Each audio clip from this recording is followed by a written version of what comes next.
Hi, my name is Chris Korda, and today I'm going to show you how I made a track called Forgive Yourself, which I released recently in collaboration with Andre Baum on the Foom label. What you see here is the Polymeter MIDI sequencer. It's a special software sequencer that I wrote myself that's designed for making complex polymeter, which is music that has multiple time signatures running all at the same time, as opposed to one after the other. We're going to start with the bass line, and here we go. So that bass line, as you can see here, is in 5. It's 5 steps long. Each step is a 16th note. No polymeter yet, but if I turn on a kick drum in 4, there's the characteristic sound of polymeter, where the thing in 5 is slipping against the thing in 4.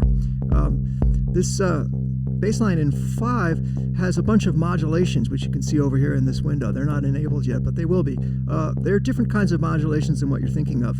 These are modulations that occur in note space. They modulate different attributes of the note itself. So the first thing they can change is the note's pitch. We're going to turn on one of those now. So if we look at this, here we have a 5-step pattern. Every now and then it has some 3s. Those shift the note up by a minor third, which you can see happening down here. No polymeter because both patterns are the same length. But we have a second note modulation in 7. We'll turn that on. You can see the graph changing up above, showing your modulations. This pattern in 7 looks like this. These -2s mean going down a whole step. So we're getting a more complex melody now. Let's turn on the third one, which is in 11. That one goes up a 4th, or down a 5th if you prefer. You can see that happening here. So now we have a fairly complex melody. And we're getting closer. But I'm going to turn off these note modulations now, and we're going to show one other type of modulation, which is position modulation. Position modulation works like this. It's as if I took the track and then shifted the whole thing like this, or maybe a little more, and then back. In other words, we shift it in time. But we're going to do it programmatically using this modulation right here.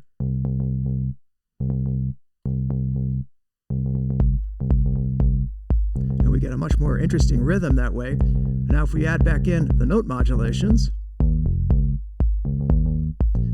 it's starting to sound more like Forgive Yourself. Then we'll turn on the range modulation. This just makes it go up an octave periodically, as bass lines often do. And now we've got almost all the ingredients, except we're missing one thing. Every now and then the Forgive Yourself bass line takes a break and just hits a long sustained note. So we'll do that by introducing a mute modulation, which basically mutes the track. Everywhere where this is black, the track will be muted. There it is, muted. Now we're going to put something in that muted space. We're going to put a sustained note like this.